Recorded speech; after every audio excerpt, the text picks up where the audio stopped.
Howdy folks, and welcome back to Nerdstalgic with me, your host Luke. And today, it's a very special day, because today is Star Wars Day. Oh yeah, let's do it. Don't know if you heard that, I really hope you did. Do it again, just in case you didn't hear it. That's my lightsaber, yeah, because I'm a nerd, I've got my own lightsaber. Proper custom, obviously you can't see it because it's a podcast. But it's a custom hilt, and you change colours, and it's fantastic. Cost me a lot of money because I'm a real big nerd. But that's kind of the point. It's Star Wars celebration today. It's the day that all Star Wars nerds come together and celebrate something that we love, Star Wars. And I just want to say, may the 4th be with you, because again, it's May the 4th, Star Wars Day, May the 4th, May the Force. You know how it works. Very nerdy, very cheesy. But that's why I love it. That's why we love Star Wars, because it's cheesy. It's, space opera. It's lovely. I want to marry it. But today, obviously, because it's Star Wars Day, I want to celebrate and I want to talk about my love of Star Wars, where it started and where it currently is and how it's grown over time. And then I'm going to talk about, the things I love, things I don't love, favorite movies. And then I'm going to wrap it up with a review of the first Star Wars movie I ever watched. And it will surprise some people what that film might be. If you've read the title, you can probably guess what that movie is. But for those of you that jumped right in, my first ever introduction to Star Wars ever was Phantom Menace, the 1999 movie. I say that like there's been more than one, but there's only one, and it came out in 1999. I think I first saw it around 2001, 2002, because obviously I was born in 98, so I don't think I could have watched it in 1999 because I would have been 1 year old. So I think working out, I think I was around about 2001, 2002. That's when I was about 4 years old. But before I get onto that, before I jump into there, I just wanted to, like I said, where my love of Star Wars came from was the Phantom Menace. I know a lot of people give the Phantom Menace a lot of stick. It's not very well rated. It's not very well loved. There were things that were brought up in it. They were a bit, magoo, midichlorians. It's all very silly, very stupid. People don't like Jar Jar Binks. I love Jar Jar Binks. I know, again, like I said, a lot of people have issue against him, but I think Jar Jar Binks is great. You know what I mean? I generally enjoyed him. Now, maybe the reason I enjoy him so much is because George Lucas said that Jar Jar Binks was, introduced for kids, was introduced for a way to sell tickets and to sell merchandise, because a younger audience coming into the new sort of prequel series. And if it was made for kids and made for that, then by all means, it worked, and it worked fantastic. Because I remember that one of the things that I wanted the most growing up was I wanted a Jar Jar Binks backpack. So you might remember them. It was a giant Jar Jar head. He had big ears, big face, and it was a backpack you could wear. And there's somebody I went to primary school with had one. I think they were a year above me. And I always wanted one, but I couldn't find one, and my parents were like, you can't have one. You're never going to wear it. And if you was to wear it, I wouldn't want to be seen with you walking with it. So it was a bit of a killjoy. But I'm still on the hunt. So if I ever went to a charity shop, or if I went to a car boot and I saw one, you best be sure that I will pick it up. So I love Jar Jar. In that respect, Jar Jar worked. But I'm not here about talking about Jar Jar. That's not kind of the point. But it is part of the celebration. It's part of the thing. It's like there are things in Star Wars that people love, and there are things in Star Wars that people don't love. Like, for example, for my opinion, Rogue One is the best Star Wars movie ever made. And there are a lot of people out there who disagree with me. A lot of people out there who say Rogue One was terrible. And there are people out there who say Solo, the Han Solo Origins movie is one of the best films. And again, some people say that they love the newer Star Wars movies. I disagree that the newer Star Wars movies are some of the best Star Wars. I can wholeheartedly disagree with that. But the point I'm trying to make is no matter where you are on the level of Star Wars, we all have something that you love and you cherish. Whether if you agree or disagree with others, like most fandoms, there's a fan of something. There's a fan of something, and there's a bit of everything for everybody, really. So that's where it started for me. So it started with Phantom Menace, and it's only really sort of grown from there. I remember that I think it was it Cartoon Network? I think it was Cartoon Network that had the Clone Wars, and I remember watching the Clone Wars growing up and just being blown away because 2002 Attack of the Clones came out, and I think Clone Wars came out. I think it was around 2008. Yeah, that rings about well. It started about 2008. So I was just starting. I was 1 year away from starting senior school or high school, if you're listening in America. And I followed it all the way through sort of high school. Loved it, and one thing I loved about the Clone Wars was that it started off very childish. Because again, it was made for kids, even though it was Star Wars is for everybody. Majority of people at that time who were Star Wars fans were, adults, and you had Revenge of the Sith that came out in 2005. So what you've got to sort of remember and take on board is that you've got all these new young fans, me included, who were introduced to Star Wars through the prequel series, whether you like them or not. They have their fans. I quite like the prequel series, and we're doing the Phantom Menace later today, and then hopefully in the future I will follow on the trend and I will do Attack of the Clones and Revenge of the Sith, and then we'll go on to the classic Star Wars and we'll go from there. But I quite enjoy them. I quite like them, and they do have their fans, and they do have people that like them. So you have to kind of take into focus that Disney and Lucasfilm were like, okay, we've got to capitalize on this. There's a lot of story to tell during the Clone Wars, during the Attack of the Clones, because obviously the story's ended now with Episode 3. So let's go back and sort of fill in the gaps. So when the season started, for the first seasons, it was a very childish sort of thing. But as it started to grow and as it started to get a wider audience, those children like myself who grew up with the prequels and then started on the Clone Wars grew up with the show, and then obviously you had the older fans as well. They had grown up because again, even though it was made for kids, the animation was done in such a way was just solid, if you ask me, that it was intriguing not just for kids, but it was also intriguing for both in older fans and older sort of people. And the transition was just incredible. How it just, when I say dark, I don't mean like incredibly dark, but it got more darker as the seasons went on. You could see hints of Anakin slowly dip in and out of good and bad side. Obi-Wan was becoming more mature, more of a master that we actually saw in Revenge of the Sith. He was growing more wiser, more sort of stronger, powerful with the Force.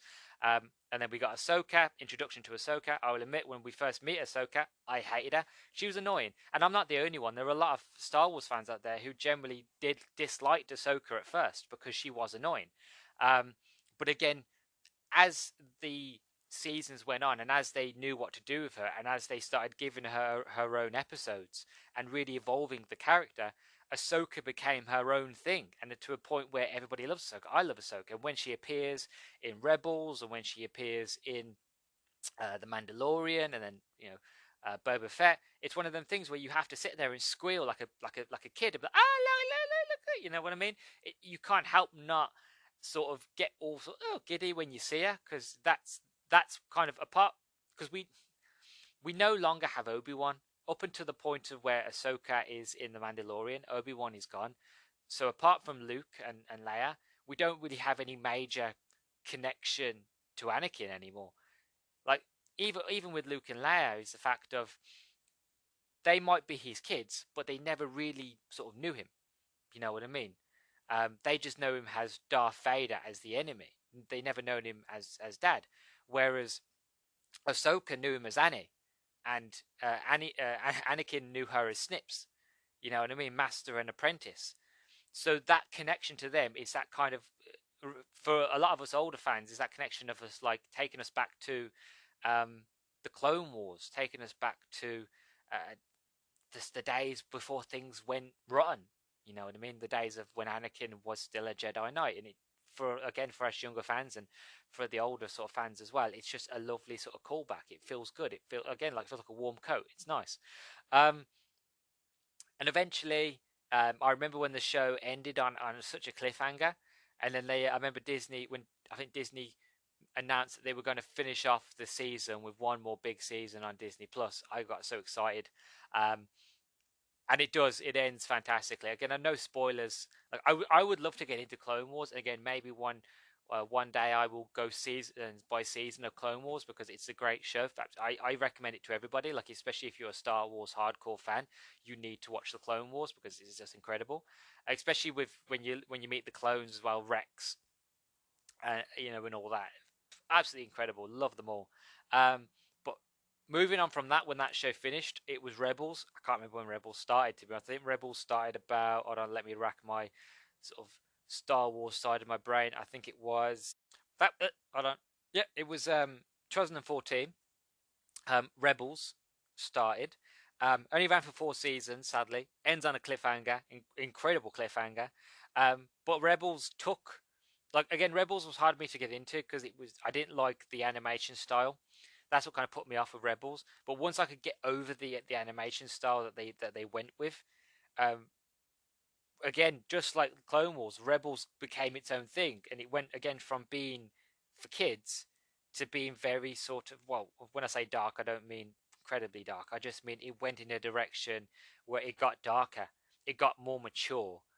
As the audiences grew up with it and got more mature, so did the show. And I like that. I like when shows realize that, oh, okay, with each season we've got to get a little bit more mature because with each season, each year that the show's made, um, our audience is going to grow up a year or two, depending on how long it takes us to do a season. So we've got to mature with them so that we have that progression. And again, this show does fantastically. And it, again, has its lot of fans. I quite like Caden, not just because he's voiced by Freddie Prinze Jr. I really do like Caden. Ezra's a beloved character. And we get hints of Darth Vader, and we get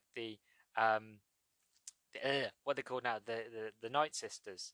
The Night Sisters, but yeah, I meant the Inquisition. Sorry, I've got so many notes around me at the moment. I keep dipping in and out of notes and just looking around, make sure I've got all my Star Wars knowledge together. Because when I don't write notes, I just waffle. So to keep me on track, I gotta write loads of notes. I mean the Inquisition. We get the introduction to the Inquisition in Star Wars Rebels, and the Night Sisters and all that is just fantastic. And hopefully we're going to get to see a lot more of that in the Obi-Wan TV show. That's what it looks to be from looking at the trailers for that. We're going to get a lot more of the Inquisition, which I love.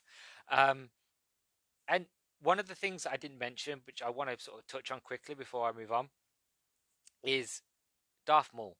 I will mention Darth Maul a lot more, obviously, in Phantom Menace, but Darth Maul is one of my favorite Star Wars characters. And a lot of people won't understand this if you haven't watched Clone Wars. If you've watched Clone Wars, you will know what I'm talking about. But Darth Maul is a lot deeper character than people give him. What you've kind of obviously I can't really get into it without spoiling it, especially if you haven't watched Clone Wars. But the thing is with Darth Maul, he's been through the ringer. He's been manipulated, he's been used and abused. Both sort of mentally and physically, with the Force and Sith and with training. And he is a broken man, and many times he tries to go go off on his own. But there's always, everywhere he goes, death follows him, not just caused by himself. Death just follows him. He's destined to fail. He's destined to always lose. And by the time we meet him through the Clone Wars, and then we go through the whole sort of arc that's in the Rebels, he is just a broken man. And there's a beautiful, incredible, one of the best scenes in Star Wars where him and Obi-Wan meet for the final time in Rebels. And it's not a long sort of meeting, it's not a long conversation, but it's one of the best payoffs to any story arc in Star Wars ever, really.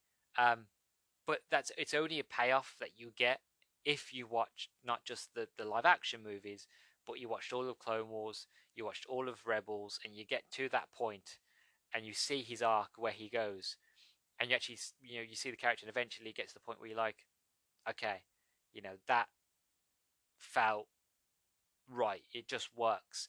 So I like them so much because they give they do with Maul what the movie should have done with Maul. Maul shouldn't have died in Phantom Menace, and again I will get into it.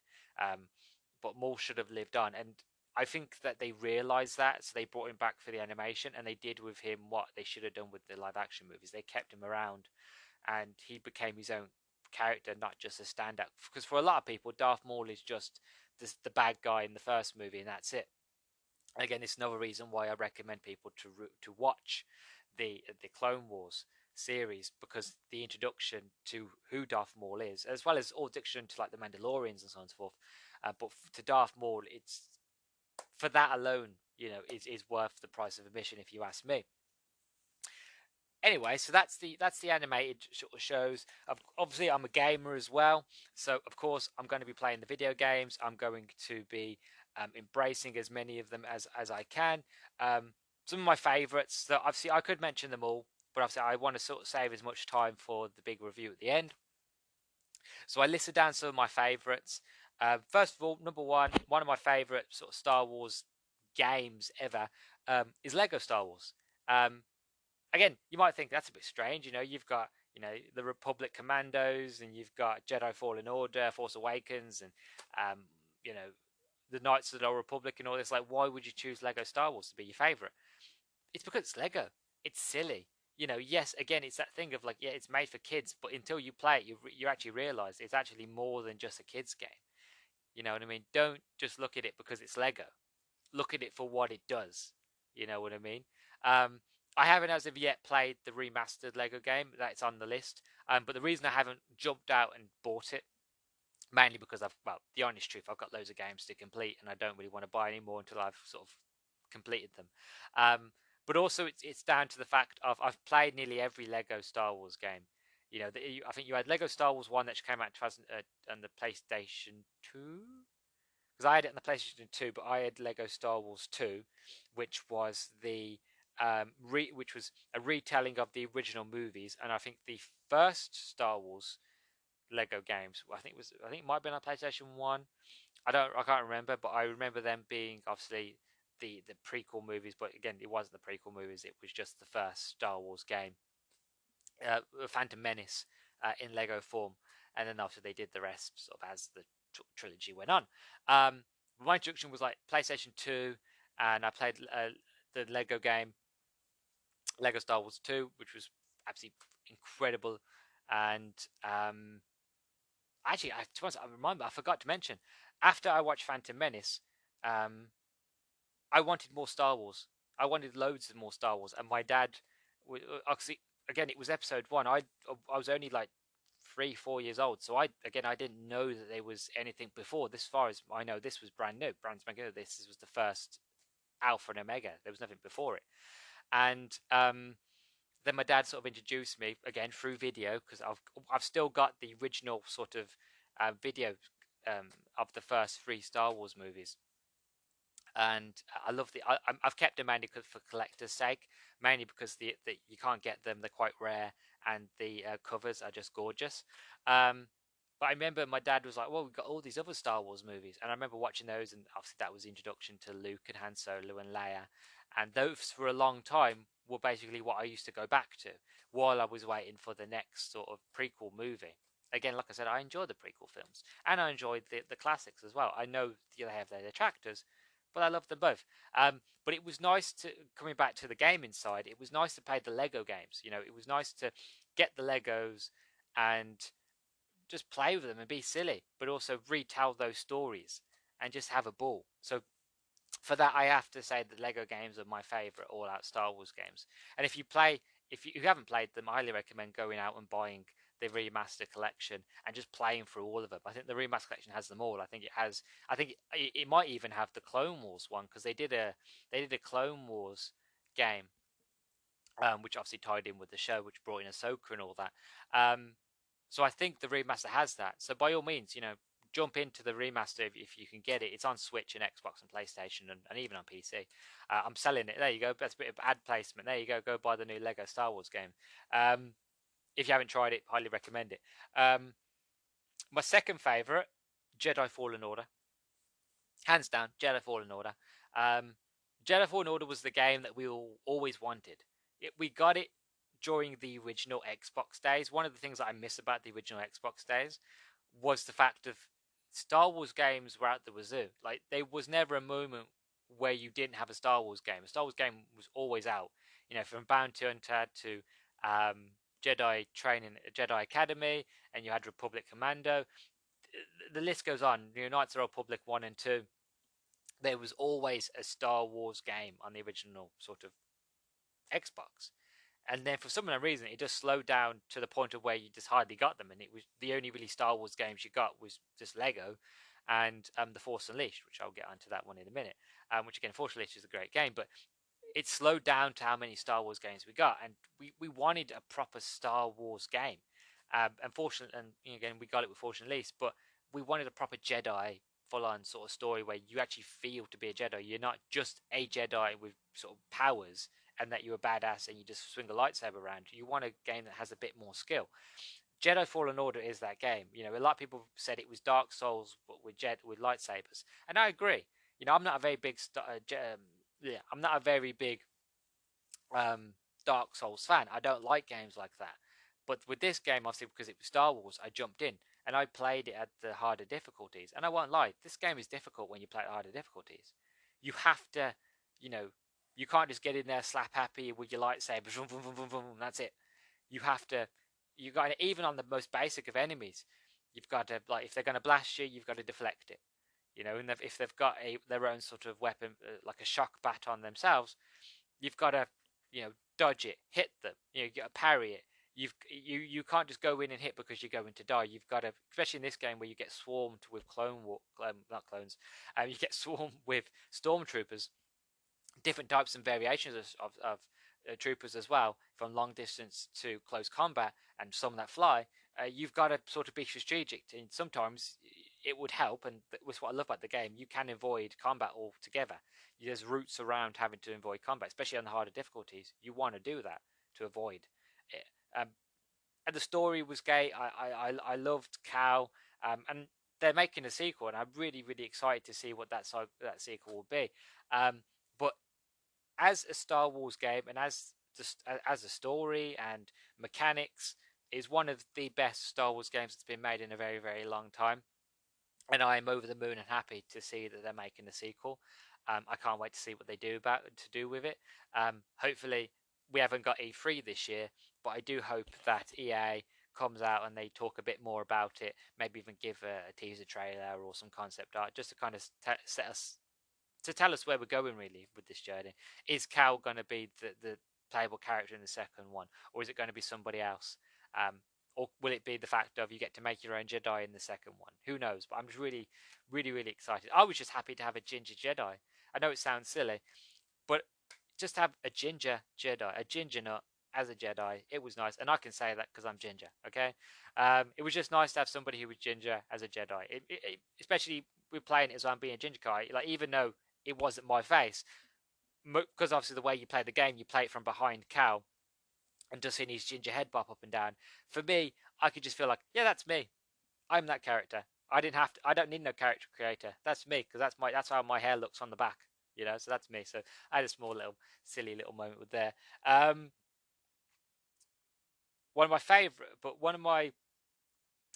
One game that I want to give a special mention to, which I feel like not people give a lot of love to, which I understand why they don't. But one game I want to give a special mention to is Revenge of the Sith on the PlayStation 2. Obviously, Revenge of the Sith came out, and as you do when new game, as you don't do it anymore, which I'm glad.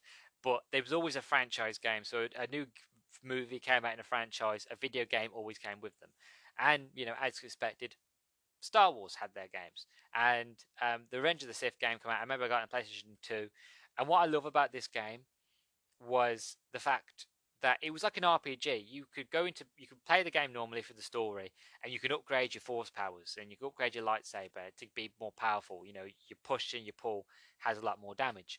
But one thing I loved was the duels. The game had dueling, and it was hard. You know, especially I remember I was stuck for a long time, because there's a moment in the movie and in the game where Obi-Wan Kenobi meets General Grievous, and it's that whole sort of iconic "hello there," and you have this fight with General Grievous, and it's hard, and so it should be. You know what I mean? He's not just got one lightsaber. He's got a multitude of lightsabers. You know, it should be hard. Even on the easiest difficulty, the game was hard. So what I ended up having to do, I remember I played the game all over again. But one of the upsides of playing the game all over again was that you still keep your upgrades. So I ended up having to play the game, I think, twice over. So the first time, got stuck, played it again, and then before I got to that level, I restarted one more time. So I ended up replaying the campaign about 3 times, always getting to that one stage, just to upgrade myself enough and just killing everything I could and gaining enough points to upgrade my force powers, just so I could take on General Grievous and beat him. And by doing that, I beat him, and then I went on through the game, and I ended up replaying the campaign over and over again because I was just overpowered. But I enjoyed that. You know, I enjoyed doing that. And again, they were like going up against Count Dooku. Like Count Dooku was the first person you go up against, and it was freaking difficult. Maybe because I was only little. You know, the game came out in 2005, so I was only a youngling. But even so, the game was difficult. It may be maybe it is, maybe it isn't. You know, if I go back now, maybe I might find it easier because I'm a more experienced gamer. Who knows? But I have fond memories of playing that game, and I really hold that game to heart. It's so good.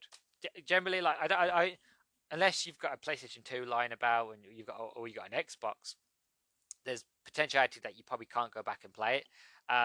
But that game was fun. There was an online section. Obviously, I never played the online section, but I've been told there was an online mode where you could duel with your friends and you could like have Jedi fights, which I kind of wish I had a way of experiencing that. But Uru, you know, it is what it is. But I still hold that game very sort of highly in my heart. Now I think I'm going to take a really quick break to have a breather and have a drink because I've been talking for almost 26 minutes and 50 seconds straight.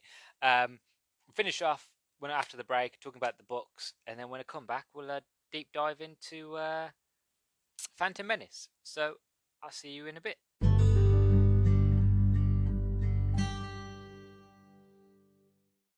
And we're back. Oh god, I needed that break.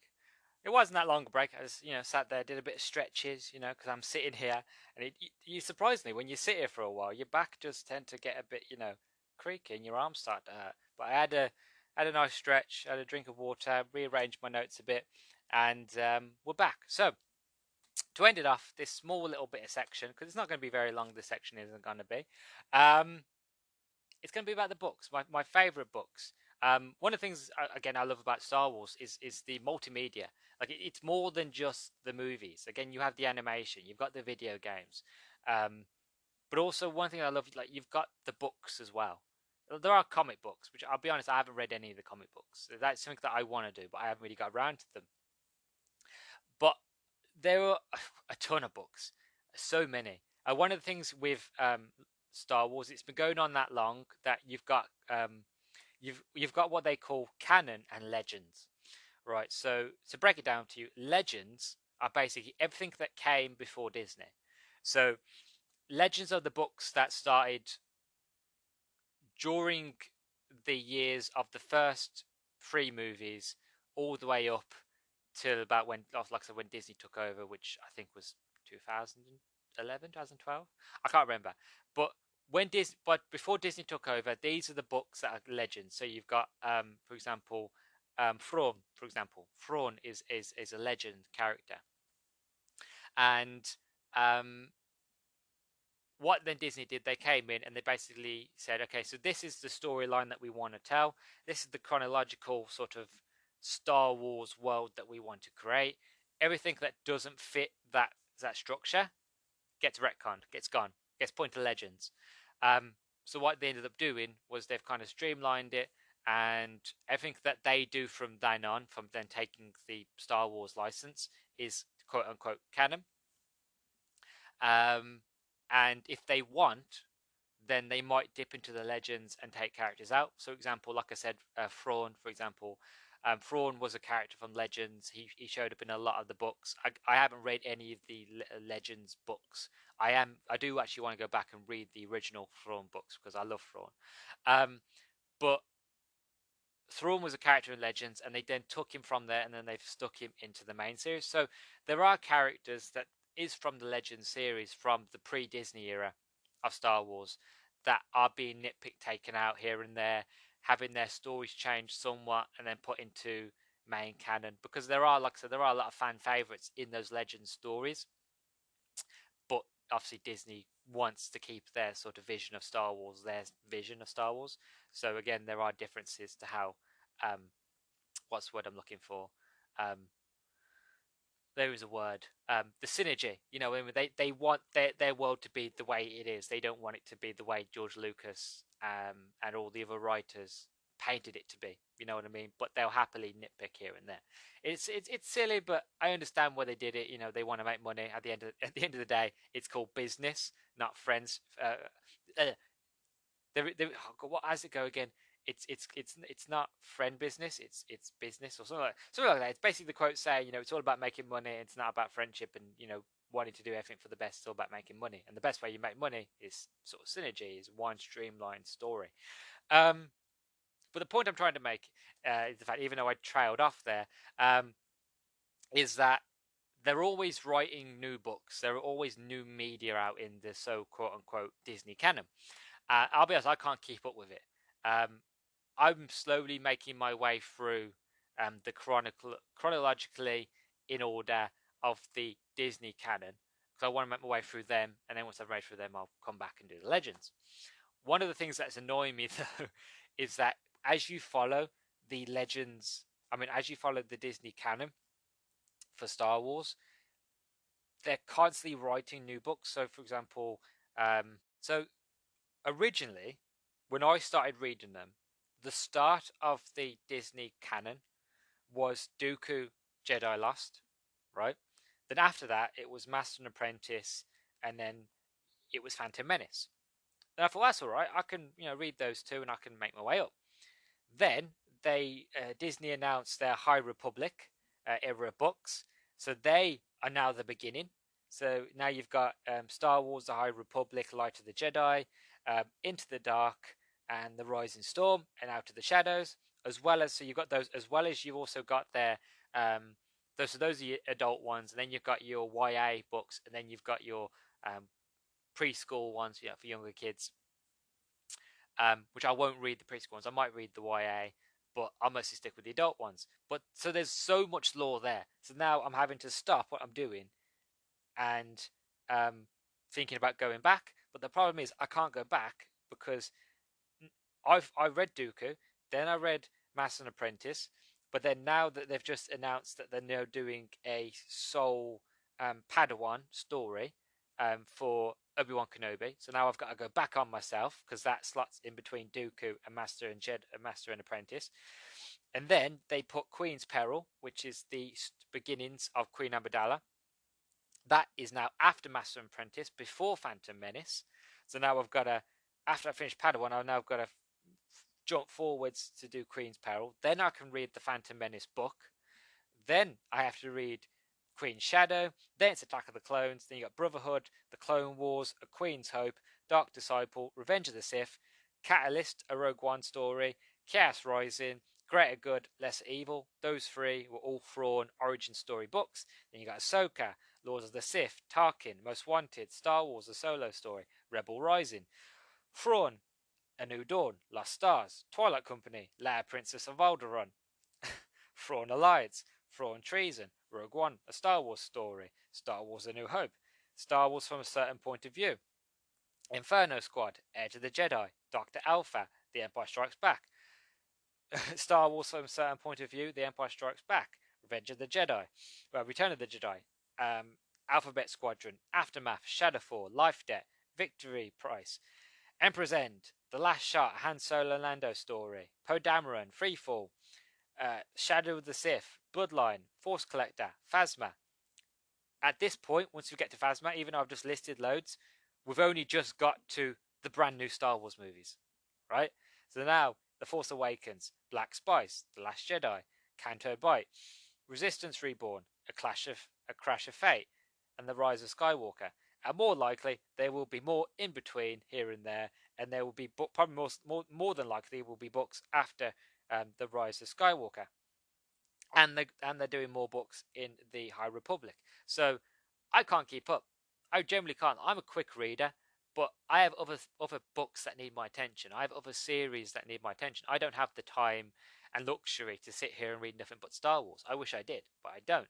Um, so I take a month or two off. Next thing I know, a new book's been released, been announced, and I've then got to go back or on myself. I don't mind if it's been released. It's halfway in the middle of that whole list that I listed, but because most of the books that they're releasing currently are set during the before Phantom Menace, and that's where I am in terms of the books. I can't keep up. I'm still going to keep doing it, but it's just a nightmare. Um, but I, even though I did a bit of a rant there, I do want to talk about my two favorite sort of Star Wars books that I've read. The first one being Dooku Jedi Lost, and I'm not just saying this one and the next one mainly because they're the only ones I read. I have read other Star Wars books, like for example, I read Catalyst, a Rogue One story, which I really really love, especially if you're a Rogue One fan like me. That one's fantastic. Lords of the Sith, which is Darth Vader and Darth Sidious crash land on a planet after the ship that they're on was destroyed by rebels. Um, it's one of them stories that's very dark, like literally, like it. Darth Sidious basically manipulates a tribe to take him to safety, so then he has Darth Vader kill them all. Um, it's a very dark book, but it's a fantastic book. I need to reread it. I haven't read it in a long time, but Lords of the Sith is a very good one. That one's actually set between Ahsoka and Tarkin. Way I think set after obviously Revenge of the Sith, but way before the before Rebels. I think it was, yeah, way before Rebels. I'm getting all nerdy and getting into it now. I'm going off topic. But Dooku Jedi Lost. One of the reasons why I love Dooku Jedi Lost is because it delves into the history of Count Dooku. You know, it was an audio drama, perfectly done, well sort of narrated, but it just follows um, Dooku through his sort of introduction to before he joined the Jedi Order, as he was a Padawan, and then as his master kind of sort of left him and sort of put him up to be a Jedi Master, to be a Jedi Knight, and how, you know, you can see the cogs sort of going in his head where he doesn't agree with the Jedi Order, that there is a darker side to him. There is a more sort of evilness to who Dooku is. You know, more power. There's more power there. He just, you know, the Jedi are too fearless to go into that power, which, as we all know, that power being the Sith. I'll read the blurb. It's a long blurb. I won't read it all. But the blurb basically goes: Darth Tyrannus, which was Count Dooku, Count of Sereno, leader of the Separatists, a red saber unsheathed in the dark. But who was he before he became the right hand of the Sith? As Dooku courts a new apprentice, the hidden truth of the Sith Lord's past begins to come to light. Dooku's life began as one of privilege, born within the stony walls of his family estate, orbited by the funeral moon, where the bones of his ancestors lie interned. But soon his Jedi abilities are recognized and he is taken from his home to be trained in the ways of the Force by the legendary Master Yoda. As he hones his power, Dooku rises through the ranks, befriending fellow Jedi, I always mess up this guy's name, Sifo Dyas, and taking a Padawan of his own, the promising Qui-Gon Jinn, and tries to forget the life that he once led, but he finds himself drawn by a strange fascination with the Jedi Master Len Koshtana. I always really butcher the names. I'm sorry. And the mission she undertakes from the Order, finding and studying ancient relics of the Sith in preparation for the eventual return of the deadliest enemies the Jedi has ever faced. Caught between the world of the Jedi, the ancient responsibilities of his lost home, and the alluring power of the relics, Dooku struggles to stay in the light even as the darkness begins to fall. I gave it a 5 out of 5. Outright fantastic book. For any fan of not just Star Wars but fan of Dooku. One of the reasons I love about Dooku, and I think the reason why I love Qui-Gon and why I love Obi-Wan, is because Dooku was trained by Yoda. Dooku trained Qui-Gon. Qui-Gon trained Obi-Wan, and Obi-Wan trained Anakin. Some of the best Jedis ever to exist taught each other. What one learned, the other learned and perfected, and taught that to their Padawan, and they learned and perfected what they learned from prior, and so forth. So Qui-Gon Jinn was the first person to tap into the living force. Sadly, he wasn't able to finish his training before he died. And for you guys that haven't watched the Clone Wars, basically the living force is basically, as we all know, the force is all around us. I am one with the force. The force is with me. The force is a life. Force is nature. The force is everything. The force is life. And the idea behind it is that Qui-Gon was able to tap into the life force of what it means to be not just a Jedi, but also to be one with the force. That he, after death, he could still have effect, kind of like a force ghost. Just you can't see him. Again, he never finished his training, so he never learned to astrally project. So that's why you see Yoda come back in the blue ghost. And again, Luke did it, and Anakin did it, and Obi-Wan does it. Qui-Gon never got to finish that training, so we never got to ascend that part. That's why in the Clone Wars TV show, you sort of get that moment of Liam Neeson comes back to do the voice, where you hear Qui-Gon's voice, and he guides Padawans, and he helps people, and he even talks to Obi-Wan at times, and there are sort of moments where he helps out, he talks to Yoda, and again we get hints of this in the Revenge of the Sith, where Yoda teaches Obi-Wan about the Force, because Yoda was taught it by Qui-Gon when Qui-Gon was a Force ghost, or well, astral sort of projection. Well, he's not having astral projection, but like Force sort of spirit, because he can't project himself in our world. I know it gets really geeky, really nerdy, but the reason I mention it is because these are some of the most powerfulest Jedis ever, and they are trained by each other, so they learn from each other, and that's why I feel Anakin was a very capable, powerful Jedi. But it's from the training he got from Obi-Wan. I feel like that's why he managed to become so powerful, and that's why Luke is so powerful, is because he comes from that bloodline, that heritage of just having the training. Again, his training was never really complete by from Obi-Wan, sadly.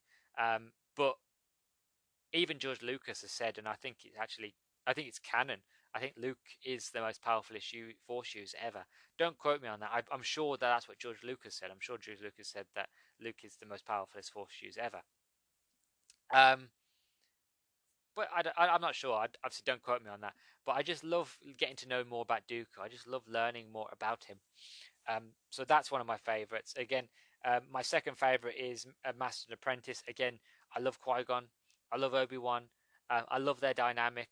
And it's interesting to get a look into their dynamic, because when we meet them in Phantom Menace, there's respect there, but you can see there are times where Obi-Wan is confused about how the way Qui-Gon is, the way Qui-Gon acts. There are, even though he agrees with him and he listens to him, there are moments where he doesn't understand why he argues with the Council, why he decides to do what he wants to do, and every time that he does, it's always the right move. Even though we could sort of sit here and we could argue that maybe, taking Anakin away from his parents, away from his mother, was a good idea or not. We can get onto that later, but that's kind of the thing about Qui-Gon, is the fact of he's just a fantastic character. And when we meet him in Master and Apprentice, there is this moment where there's respect, but there's less respect, because Obi-Wan's still quite young, and he wants to go out and he wants to be a Jedi, but all Qui-Gon really wants him to do is kind of to sit there and to learn the old ways. Instead of going out and doing practical training, he wants him to meditate. He wants him to read the old texts over and over again, to understand them, to embrace them. And in turn, it was for the good, because it made Obi-Wan one of the best sort of Jedis ever. but it's just interesting to see that sort of dynamic between them and how they weren't always, as close as what we see them. How there was, what's the word I'm looking for? Conflict between them, not sort of major conflict, but just sort of like there was disagreements, arguments, not Obi-Wan not doing as he's told, that sort of thing. So I really love that. I really, really do. Now, I've spoke on ages about celebrating my love of Star Wars. I don't know how long this has gone on for, but I want to talk about Phantom Menace next. So if you're still listening, if you're still here listening to my rambles about Star Wars, then we're going to go talk about Phantom Menace and why I enjoy it, and it being my first ever sort of introduction to Star Wars. So let's go into it, shall we?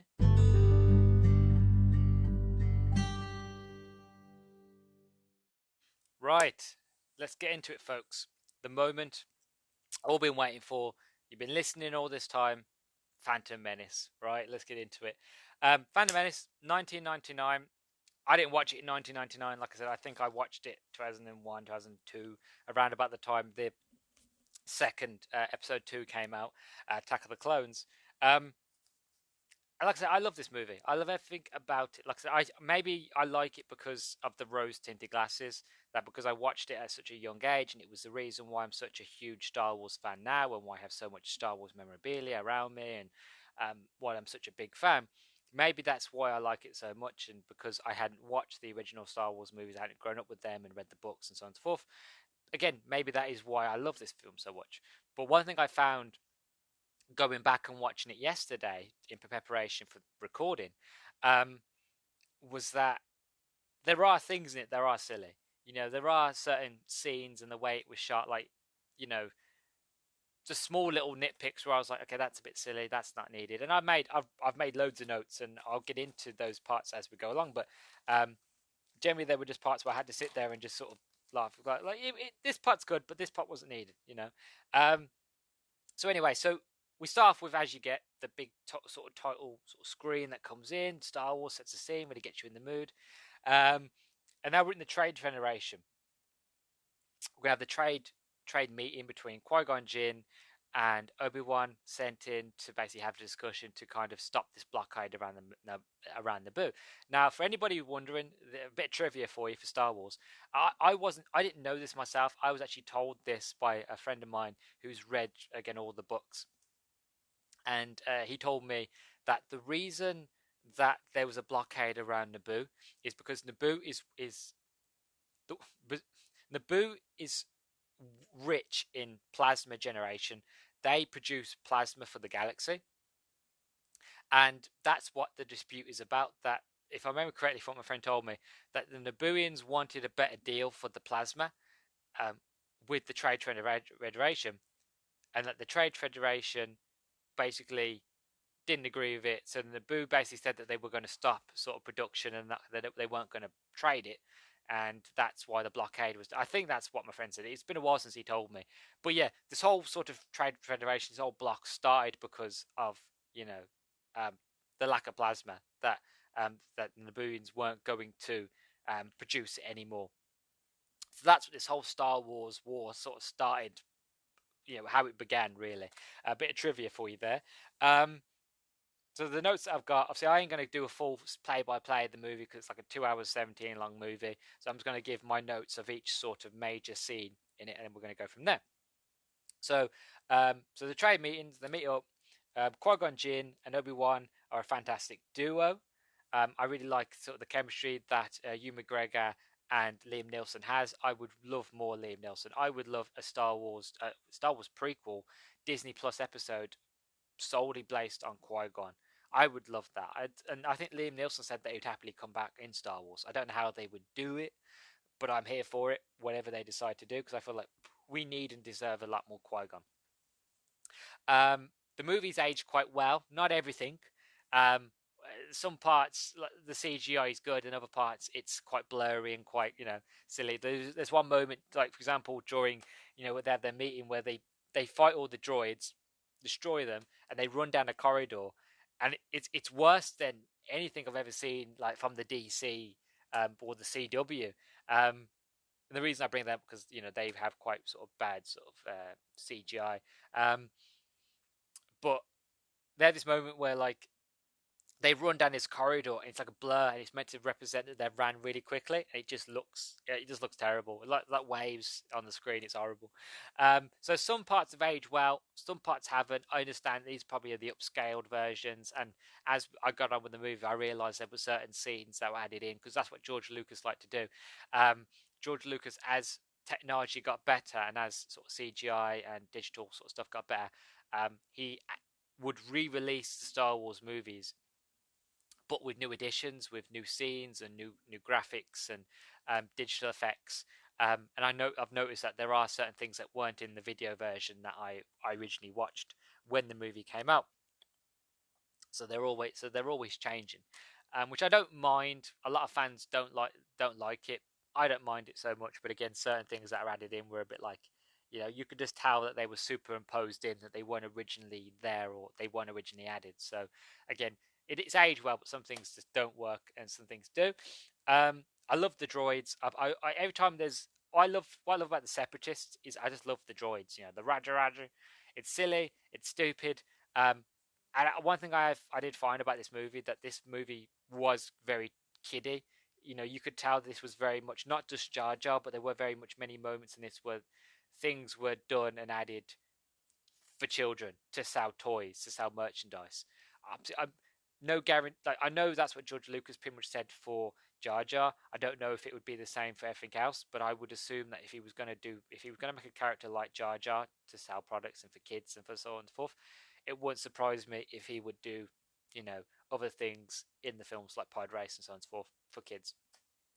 So I love the droids. Whenever the droids appear in the Clone Wars, it was, well, they always appeared in the Clone Wars because it was during the sort of the Separatists for the Republic. But I mean, like, whenever they appeared in the Rebels, and they were just like broken down, or they was not even soldiers anymore, they were just used as junk. After the Separatist War, it was great. I always love when you got to see them. Raja Raja always makes me giggle. Whenever it makes me feel small when I do it. Queen Amidala. What have I done here? Oh god. Oh, Queen Amidala costume and creature design is amazing. One thing I just loved the set design of this movie. When you first meet Queen Amidala, or when you see her, shall we say, because we don't properly meet her, we just see her sort of on a projection.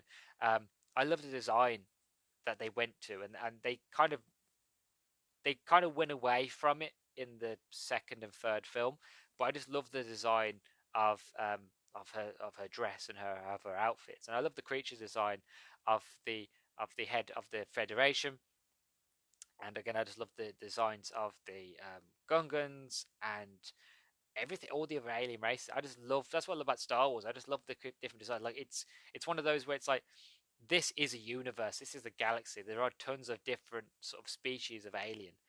They don't shy away from just showing you just a huge smorgasbord of just different sort of aliens and creatures. I just love that, and I love that kind of things in movies.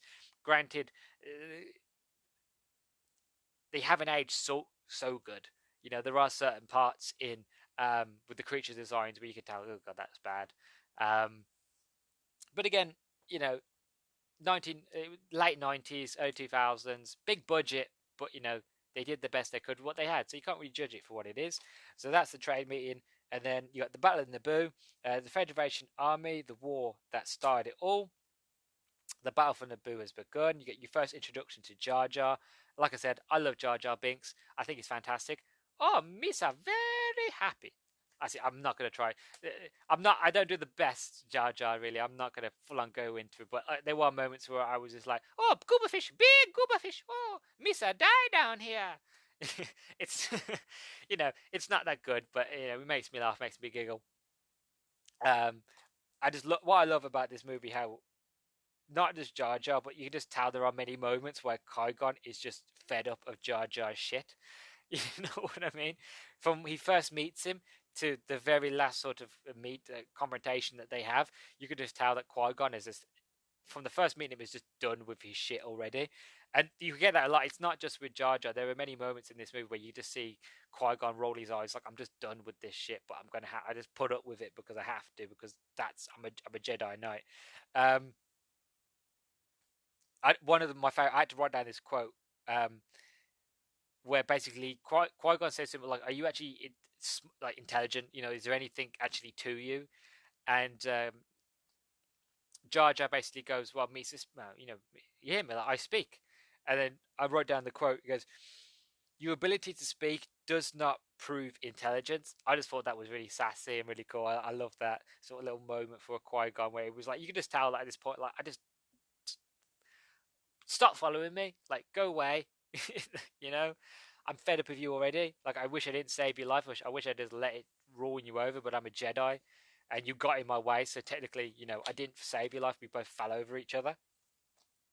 But oh, I never realized, because obviously once you get to you meet Jar Jar, Jar Jar then takes them to the Gungan city, and so we meet the leader of the Gungans. And there's a moment which I never realized until actually watching it again yesterday, that Qui-Gon uses his sort of Jedi mind trick to get his way out of the city and get sort of to Naboo, and to take like a I can't remember what the name for it, but like an underwater sort of submarine. And I didn't realize that he actually uses mind trick. I just always have thought that like the king, that the prince wanted to get rid of them.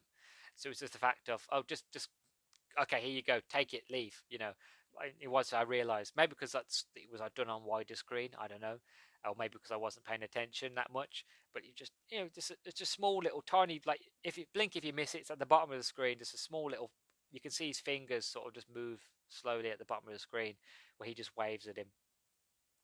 So I really thought that was kind of interesting to see.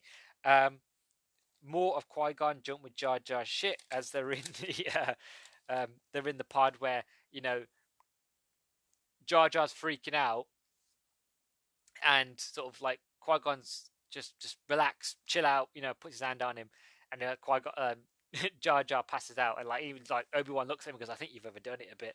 You can just see in like Qui-Gon's eyes, even though he's got that very peaceful eyes, you can just see the kind of fact of like, why did I decide to take him with me? You know, I already regret it. Fuck. You know what I mean? He's one of those. I just thought it was funny. It makes me laugh. Skipping ahead a bit, so they've now left Naboo. They're on the starship on the way to Coruscant. We get our first introduction to R2D2. He's being a badass, as you would guess. Survive like all the. I feel so for the other droids. But all the other droids get blasted, and he just survives.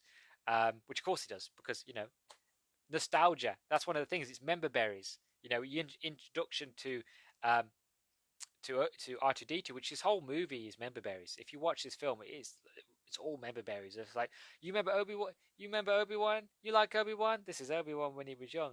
You like R2? Here's R2. You know what I mean? And I love that. I love member berries. I'm not making fun of it. You know, my whole podcast is about nostalgia. I love nostalgia, so it just makes me giggle. So, you know, we get the badass introduction of R2D2, where he began, and then we get introduced to Darth Maul, which I wrote here in my notes, who deserved more love in live action, not just in animation. They did show him in live action in the Solo movie, the Han Solo film, him being the leader of the gang. But I don't think they're going to make a sequel to it. They should make a sequel to the Han Solo movie, because it wasn't that bad. Like, from rewatching it a few times, generally I thought it was a good film. It wasn't great, but I generally thought it was pretty good. And, you know, you don't bring in and hint of having Darth Maul in live action if you're not going to do it. And it's hopefully they do it. But I feel like Darth Maul deserved a lot more love in live action. Qui-Gon knows that Padme is again who Padme really is, that she actually is Queen Amidala, and is, again, you can tell that he's fed up with this shit, but he goes along with it. This is by the time they've landed on Naboo. I mean, on Tatooine, and the Queen insists that you take her hand servant Padme with you, and you can just see in Qui-Gon's eyes where he's like, I know who you are. And like, even though he goes, you can tell, Your Highness, like he keeps up the facade, but you can tell very much the fact of he's talking directly to her. I was like, you can tell, Your Highness, this is a dangerous place. You know, I'm not going to take the Padawan. Basically, I'm not going to take you. You know, the hand servant, because it's very dangerous. And that's where he's like, well, the Queen insists, and he's very much like, fine, Come on then, you know, at your own risk. So he knows who she is. And then we get introduction to Anakin. Obviously, we don't know he's Anakin at this moment in time. We get used to young Anakin, and straight away he's flirting. He's being a little flirt. Like this kid, uh, he's like, "Are you an angel?" Like even though he's 9 years old, and I think 9 or 10, and I think she's like 14 at this point. He's just flirting with her, and like this goes on for the whole film. Like this, you could tell they wanted to set up this whole Anakin and Padme thing because straight away, even though Anakin's young, like he's only like 9 or 10 years old, um, he's already flirting with her, and he flirts all the way through this film with her. Every time that they've got chemistry together, the scenes together, they're just flirting. Um, blah, blah, blah. Jar Jar causing more trouble again, get into more trouble. Get an intro to C-3PO, again, member berries, R2 and C3, first meet. All again, member berries, fantastic. Skipping on ahead a bit, pod racing. Who doesn't love pod racing? I love pod racing. One of the things I love about pod racing is that, in my opinion, this whole pod racing scene, has some of the best sound design ever in any movie ever. You don't believe me?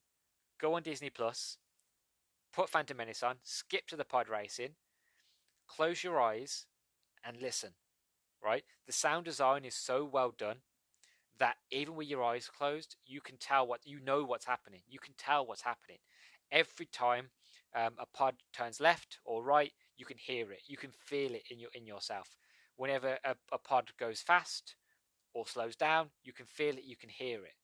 It's not just that you got the sound of the engine, the vum vum vum vum vum vum vum vum vum vum vum. You know, the sounds of the crowd. It's one of them scenes, and I tried it myself. I ended up rewatching the movie after I finished it, rewatching that scene to kind of prove my point. And I closed my eyes for the whole scene. And even though I'd watched this movie over and over again, and I still had that mental image, it was still very much of I knew what was happening. I knew what was going on. I could feel like I was inside the pod. I was Anakin inside the pod, and I could feel the run with the engine. I could hear the run with the engine. I could hear the different sort of doggles and going off on the dashboard, and I could hear the vents and the jets and the vum vum vum vum vum. And I just felt like I was in the pod, and to me that's some of the best sound design in any movie, let alone a Star Wars movie. So I just love the pod racing for that. But I also wrote down that Qui-Gon puts too much faith into Annie. Like to win, basically he bets everything. Like this kid could have been a liar. Like this kid is on Tatooine, you know, full of slaves and gangsters and people basically wanting to get out of slavery and, you know, get their freedom. And even though this kid seems very nice, he could have been a swindler. He could have been saying, "Oh, well, he could have been working with his boss to basically lie that he's the best racer ever, for though they bet everything on him, then he's shit and he loses, and he loses everything, and him and his boss get all the winnings." Obviously, we know that not to be true. Qui-Gon didn't. He did, and again, I know he has the sort of the guidance of the Force and the understanding and the feelings of what's going on, but it was very much so of one of those things that was like, you put too much faith in this child. This child could be swindling you. You know what I mean? This child could be, you know, playing you for a fool. But again, obviously we know how the story goes. But I just feel like he put a bit too much faith in him. I put this note. Jabba the Hutt, before he gets choked out by Leia. So we get our first introduction to Jabba before he's, you know, basically getting choked out by Princess Leia, Anakin's son, which I think is kind of ironic and also some sort of nice clarity where basically the Hutts owned I can't. Was it Greed? Not Greedo. It's not Greedo. Owns Anakin's boss, the Toydarian. Mind trick don't work on me. Only money. That guy. I think it's kind of ironic how like Anakin's daughter was to kill the person that owned her dad. I thought that's kind of bittersweet. That's quite nice, but I just thought it made me laugh. Where I was, as soon as I saw him, I was like, "Oh yeah, so that's him before he's getting choked out." That's great. Also, I wrote down: was it right to take Annie from his mum, from his parents, from his mother? Because if you think about it, obviously we know what Anakin becomes. We know that he becomes the most powerfulest Force user and becomes, you know, Darth Vader. And if he wasn't taken away from his mother, we would never get Star Wars trilogy and the movies and everything that we love. But forget about all that. Was it right that Qui-Gon basically came in, saw this boy was powerful, knew he was too old to train, and thought, you know what, screw it, I'm going to take him away from his mother? Was it the right thing to do? Me personally, I don't think it was. And that's not me going off the way who Anakin becomes. But even the Jedi Council, I wrote it down here. Actually, I'll get a bit onto it. Actually, I'll get a bit into that when we get to Coruscant. But was it the right thing to take? I don't think it was. I don't think Qui-Gon should have took it. Should have took him. Especially, he should have had a word with his mother about taking him. You know, because it just feels very much so they had a conversation about Anakin, and then Qui-Gon, in his own sort of decision, was like, "I want to take the child, and I'm going to bet that if Anakin wins, I want my parts, and I'm going to take the child as well." And obviously, he wins, and he does take the child without any real consultation with the mother. And even I know his mum wants what's best for him, but again, it comes back to the fact of, was it the best decision to take him away from his mother? And as we begin to learn, no, it wasn't, which I'll get onto in a minute. So then we get Darth Maul. He have his fight with Obi-Wan, and that's when they have their first meeting. They have their first duel, but obviously Qui-Gon fights him at first. And then to finish off sort of the Tatooine arc of the story, Anakin is flirting with Padme again, but this time she flirts back with him. You know, bit wrong, bit sort of bit dodgy, but it is what it is. Okay, fine. You know, this is kind of the story that George Lucas wanted to tell. Okay, again, it's a bit awkward. I thought it was a bit awkward, but it just made me laugh. But I also wrote down is the fact of he flirts with her, she flirts back, potential mommy issues, which again I will get onto the whole mommy issue thing in a minute. So they land on Coruscant. More politics, which I don't mind. I quite like the Jedi politics. I know a lot of fans, one of the reasons why they don't like the prequel movies is because of the politics.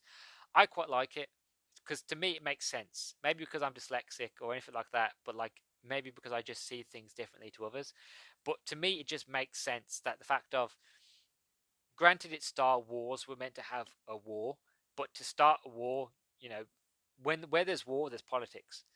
You know, where there's war, there's people who are on different sides saying, we should do this. No, we should do this. No, you're wrong. No, you're wrong. War ensues. And also it's the fact of give you the backstory of how Palpatine is basically a snake and how Palpatine is worming his way into being Chancellor to then basically becoming the Emperor. So that kind of thing. So I didn't mind the politics. I quite liked it. Granted, there are certain scenes, especially in the second and third movie, where the politics scenes go on for a bit too longer than they need to. But that being said, I don't mind them so much. So after that, you meet the Jedi Council. Again, Yoda, member berries, and we meet Mace Windu and all the other Jedi's. The council refuse to train the boy. Good call. I agree. Very much a good call that they shouldn't train the boy. Again, Palpatine worming his way in more, being more of a snake. And this quote here, this quote is very, very important because this quote, I believe, foreshadows Anakin's arc, and not just Anakin's arc, but also comes back to the fact of, was it a right thing for Qui-Gon to take him from his mother, and the potential mommy issues, right? So fear leads to anger, anger leads to hate, hate leads to suffering. The reason that foreshadows is because, for example, let's lead to the fear part, right? So Anakin fears that he's not going to be a good Jedi, that he's not going to be the best as he wants to be. He always fears that. So then that leads to anger. As we see in the second movie and the third movie and in the Clone Wars, Anakin's anger grows because even though he's powerful and he's proven himself multiple times, they will not make him a Jedi Knight. They refuse to make it, well, they make him a Jedi Knight, but they refuse to make him a Jedi Master. They refuse to let him on the council. Even though many times he's proven himself, and any other Jedi that have done half of what Anakin does would be on the council. And they still call him Padawan. So that leads, so he's angry. He's angry at the council, at the Jedi, because of this, which then leads to hate, because they still call him Padawan. They don't give him the respect he needs. The only person that respects and sort of cares for him is Obi-Wan and Ahsoka. So then that leads to hate. The hate then leads to suffering. But between hate and suffering, you have the fact of where he grows to hate the Jedi Order. So then Darth Sidious, Palpatine, comes in, leads him astray, which then leads to suffering. Which when he loses Obi-Wan, he loses his best friend, he loses his Padawan in Ahsoka, he loses Padme, he loses as far as he knows, his children die, so he loses his children. He loses everything. So at this stage, he's got nothing to lose, and he becomes Darth Vader. The Sith takes over him. That's it. Anakin's gone. There are probably still hints of Anakin here and there, but who he once was is no longer who he is. And it takes all the way up to Luke to trying to console with his father, to what we get in the final Star Wars movie, where we have that moment of where he redeems himself. But at that stage, it's too late. He's far gone. And then sort of Darth Vader, Anakin sort of dies. But it comes back to the mommy issues, where like he misses his mother. He misses that connection to a female archetype. So he attaches himself to the most nearest thing of somebody he loves is Padme. You know what I mean? Especially when he loses his mother, when he goes to hunt down his mother and he finds that she's in slavery and that she's gone, and that that she gets tortured and abused and she dies in his arms. He then sort of snaps. He loses it, and then when he meets Padme, it's the last sort of beacon of hope in his life, and that love and that mother archetype.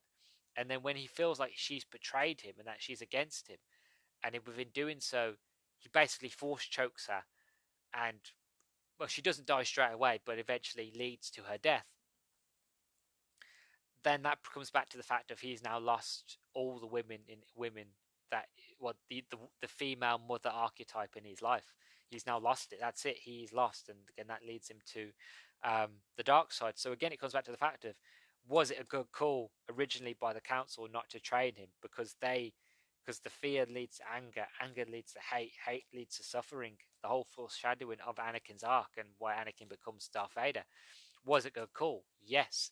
Was it a bad idea for Qui-Gon to take him away from his mother? Yes.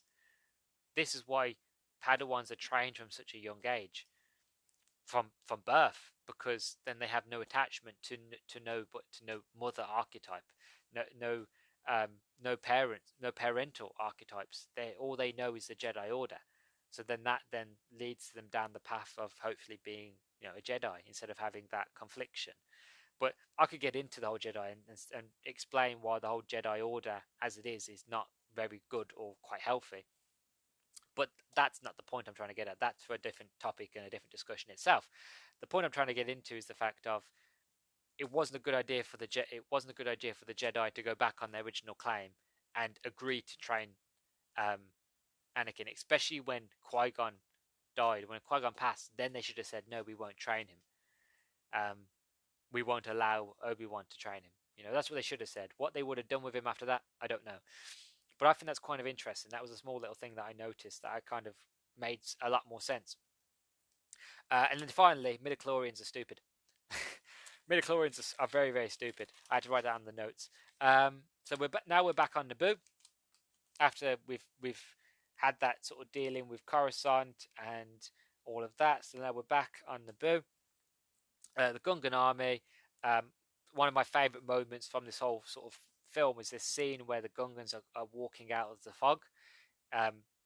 It's kind of very much like they're walking out of the fog and then they go onto this green field, and I thought that was just really, really cool scene. It makes me wonder how they're so advanced, even though they're so sort of primitive in their culture, how advanced they are. And it makes me wonder how the fact of they never were the ones that rule Naboo, or how that Nabooians never took them seriously, how advanced their technology obviously is. But maybe they just didn't want to rule. Maybe they didn't want to rule. I don't know. And then the moment that everybody really cares about, the Duel of the Fates, that music kicks in, and it's some of the best orchestral music ever in any movie. You put Duel of the Fates on, and everybody knows what film it's from, and what's seen and how powerful it is. It's one of the best sort of soundtracks in all of Star Wars and all the cinema, really. Um, so what we've all been waiting for, Jedi versus Sith. A lot happens during this moment. So what I did, because really all you really want to know about at this point is Jedi, is Qui-Gon and Obi-Wan versus Darth Maul. That's all you really want to know at this point. So I ended up taking the most important, the other parts happen, and condensed them to very short bullet points, right? So a lot happens at the same time. Jar Jar is at war. Jar Jar wins, mainly because of being clumsy. What I realised is that these small little things, two characters end up doing things by accident, means that they win. So Jar Jar ends up sort of fighting and being, and not winning. Well, he does win, but like he ends up fighting and sort of succeeding at not dying by being clumsy, and ends up taking out loads of droids, mainly because he is a klutz, which I think is kind of funny. Then Annie and R2 become starfighters, and you have some of the, then you have some kind of, it reinforces the whole idea of Anakin being the best starfighter ever, and he's one of the best pilots in the galaxy, and he still is, even when he's Darth Vader. So I kind of condensed that. Anakin accidentally blows up blows up the space station. That's what you really care about, really. Is like that's the most points. Jar Jar being clumsy wins. Anakin accidentally blows up the space station by accident, which then helps Jar Jar win. So again, two birds, one stone, both accidentally become heroes. But what you really care about, what you really matters, is the fight between Qui-Gon, Obi-Wan, and Darth Maul. And again, more Duel of the Fates, and they go through the plasma chamber. So those big tubes you see on the sides around them, those are the plasma generators, and that's what's sort of storing the plasma, which comes back to what I said at the beginning, what this whole war started off, and that's what Naboo's famous for, and all that jazz. So they have their fight. So we get to the point where we have the, I don't know what you call red laser sort of shields, whatever. And Qui-Gon meditates. I feel like at this point on, I think Qui-Gon knew and had a feeling that he was going to lose. So he was preparing himself mentally to be one with the Force. He was preparing himself for basically not finishing his training, but also being at one with the Force, and basically preparing his body and his life force, his life essence, to become a Force, not a Force ghost, but like to be one with, to be the living Force, So he meditates, has his battle. He fights bravely. He goes out like a champ, and he gets beat by Darth Maul, which still to this day I feel like was a bad idea. I wish we had a bit more of Qui-Gon and a bit more of Maul, and that maybe Qui-Gon died, and maybe at the beginning, around about sort of the start of the Clone Wars of the Attack of the Clones. I know that sort of doesn't make sense when you have the whole sort of Qui-Gon was behind the development of the clones and all this jazz. But I just, I would have liked a bit more sort of Liam Neeson as Qui-Gon. But, he goes out like a champ. It's a fantastic fight. Now it's time for Obi-Wan to channel his sort of anger and his suffering into peace, which he does. Which he could have let himself fully sort of give into anger and go full on sort of dark side, and because he just seen his master sort of die in front of him, but he doesn't. He channels it into strength, into emotion, into fluidity, and sort of takes on Darth Maul. Again, Darth Maul gets cocky, because Darth Maul is a very cocky character. He very much he believes he's the be all and end all, the Alpha and Omega, the best there ever was and ever will be, fighter and force wielder. So he gets cocky, and then Qui-Gon basically jumps over him, slices them in half, gone. And as far as I was aware until I watched Clone Wars, and as far as anybody else is aware, because a lot of people haven't watched Clone Wars, that's it. He's gone, dead. Not Mace Windu. Mace Windu does, but I still believe Mace Windu's alive. That's a completely different thing. Anyway, but Darth Maul's gone, and that's it. He's dead. As we know, Clone Wars, whole story arc from there. And but yeah, chapter enough, gone, dealt with him, and then Qui-Gon basically asks Obi-Wan to train the boy. Qui-Gon agrees, and then we have a lovely sort of Qui-Gon's funeral, and that he basically agrees that yes, I'm going to train the boy. The boy's going to be my Padawan. And then they hold a big shiny ball. Anakin gives Padme a cheeky wink, flirty sort of smile and wink. Padme smiles back at him, gives him a cheeky sort of flirty, almost lip biting, shall we say, smile at Anakin, and then it ends. And that's the Phantom Menace. Obviously, like it's a 2-hour long movie, 2 hours 17-minute movie. So I know I missed certain parts, but I wrote down notes to kind of get the key moments. But overall, Phantom Menace, I like it. I like Phantom Menace. I don't think Phantom Menace is I don't think it's a bad movie. I don't think it's a terrible movie. I don't think it deserves the hate that it gets. Again, this take this with a grain of salt, because I generally do feel there's a potentiality that there are rose-tinted glasses on my face right now when it comes to talking about this film, because again, it was the first introduction to Star Wars anything for me. And maybe that's why I love it so much. And again, my love of Qui-Gon and my love of Obi-Wan, was sort of instilled in me from this film. That maybe that's why I hold it in such high regard. But I generally just don't feel like it's a bad movie, as everybody says. There are certain moments in it, and there are certain characters in it that are kind of like the midichlorians were stupid. Jar Jar, yes, even though I do love Jar Jar, I have to admit myself, Jar Jar is a bit silly, but I understand why he exists. And I think it got to the point of where George Lucas saw that, Qui-Gon wasn't, I mean, not Qui-Gon, that Jar Jar wasn't much loved by fans as he had hoped, or has loved the character as much as he did. And you could see as the movies went on that there was that you saw less of him, that he become a counselor to the point of where you just don't see him at all anymore. I don't even know what happens to Jar Jar after the Revenge of the Sith. I'm sure there's a comic book or there's a story or something that sort of explains what happens to Jar Jar afterwards. I don't know, if I'm being honest. I think he dies. I think he gets killed. I think he's one of the people that gets sort of taken out during Order 66. I know he's not a Jedi, but like during that time as well, they were taking out political leaders, anybody who would go against the Palpatine and would stand with the Jedi Order. So anybody who wasn't basically on his side was taken out as well as the Jedi. So maybe he did die, maybe he escaped. I don't know. But like I said, overall, I enjoy this movie. If I had to give it a rating out of 10, I'd give it a 6. Give it a 5 or 6. It's not great, but it's not terrible.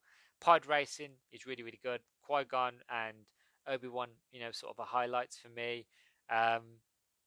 And yeah, as an introduction to Star Wars, I think it does well. It's an introduction for a new audience, for kids. That's what it was. I think that's what it was for. Like I said, there were a lot of moments in this that were done for kids, fart jokes, and a lot more Jar Jar being Jar Jar and silly and stupid than was needed and necessary.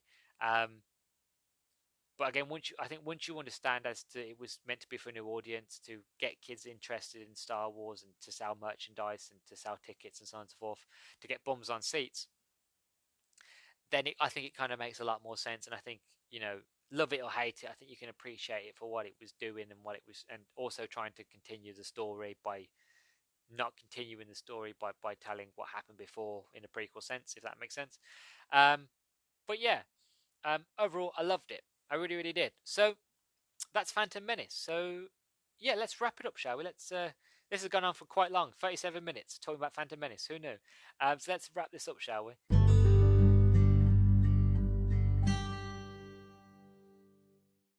So that is all she wrote. I did say it was going to be a long one. I do apologise if it's too long for some. But Star Wars Celebration, it's one of my... Star Wars for me, it's a big cornerstone of my nerdism, of my life. Like I said, Lord of the Rings and Star Wars were two of the biggest sort of influences for me growing up. Because like I said, I was born in 98. Lord of the Rings came a couple of years later. Star Wars again came a couple of years later. So, Lord of the Rings started my love of fantasy, and Star Wars was kind of the bastion, the beginning of my love of sci-fi. So I owe both of them quite a lot. And for Star Wars specifically, Star Wars Day, it means a lot to me that I can uh, that I can sort of spread my love and spread my joy for something that means so much to me. So it's just nice to have a have a day to celebrate it. Now, granted, I could easily talk reams and rhymes and hours and hours about specific topics, about specific characters, get into really in depth into the Jedi Order and how the Jedi Order isn't as good as it seems on the surface. Um, and I could get into the Clone Wars. I could get into the books. I could do it, but obviously that's not what celebration's about. Celebration is celebrating it all as a total. You know what I mean? And within planning this episode and planning this sort of celebration out, um, I wanted to kind of talk about things that I love, but also sort of talk about things that what's the word I'm looking for now? But talk about Phantom Menace and why it's my favorite. So I hope this wasn't too long, and I hope this wasn't too jarring for some. But I really really enjoy Star Wars. As you can tell, there is a lot of love and passion here for it, and yeah, it just it's wonderful.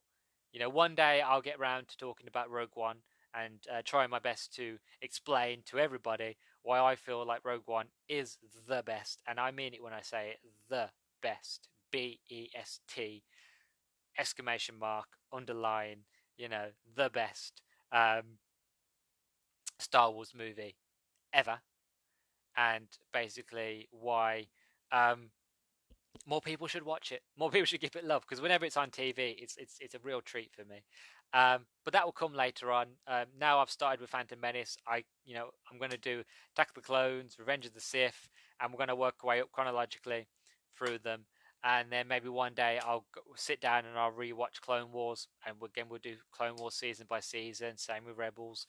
So there's a lot more Star Wars stuff to come. Again, if anybody's interested, I could do a deep dive into the Jedi Order, and again give you my thoughts and feelings as to why I feel like the Jedi Order isn't as squeaky clean as they perceive. What's the word I'm looking for? As they present themselves. So yeah, Star Wars celebration, Star Wars Day. Fantastic day. Hope you enjoy. Hope you celebrate whatever you're going to do for your day. You're going to dress up. One thing I didn't mention, that I forgot to mention, as that goes along with my custom-made lightsaber, is that I have a full set of Jedi robes, which I use for cosplay, which I actually haven't had a chance to cosplay in them yet. Mainly just doing silly TikToks. Because when I got them, COVID happened, so that I couldn't go Comic-Con that year, and I haven't been able to go Comic-Con since. But I've got full Qui-Gon brown Jedi robes. That goes nicely with my lightsaber. My lightsaber can change colours, and I always have it set to green. At the moment, I've just turned out I've got it set to red because I think I was doing a silly Sith TikTok. But majority of the time, it's green. But you can have any color. I think you can have as much as orange and purple and all that. But yeah, huge Star Wars fan, huge Star Wars nerd. I am surrounded by Star Wars stuff. I've got Grogu next to me. I've got a Christmas Star Wars jumper, Star Wars toys. I haven't got any of the Star Wars Lego yet, but one day I will invest in the Lego Death Star, I promise you. It's just like 500 quid, and I haven't currently got 500 quid to spare. Even though it is Lego and I love Lego, just don't have the money to spare that at the moment. But yeah, Star Wars Day. May the 4th be with you. If you're a Star Wars fan, if you're a Star Wars lover, obviously let me know on Twitter, where you can find me at Nerdstalgic_pod. And you can find this. Trying to remember now. I usually write these down. I've got to write these down. Because if it was up to me, I would just say, thanks for listening, goodbye. But I can't really do that. You've got to do the, if you want to be a successful podcaster, you've got to do the admin at the end. So Twitter done, Nerdstalgic_pod. You can find this podcast on Spotify and Anchor. I'm currently working to get it elsewhere. I'm just waiting on verification. to be verified by these other sort of platforms. So I'm currently waiting on them. When I'm verified, I will make the announcement where else you can find the podcast. But for now, it's Spotify and Anchor. And yeah, that's about it. That's about it for housekeeping. So, as always, stay sexy, stay active. I love you all. Peace, and may the Force be with you. I am one with the Force. The Force is with me, and it's with you.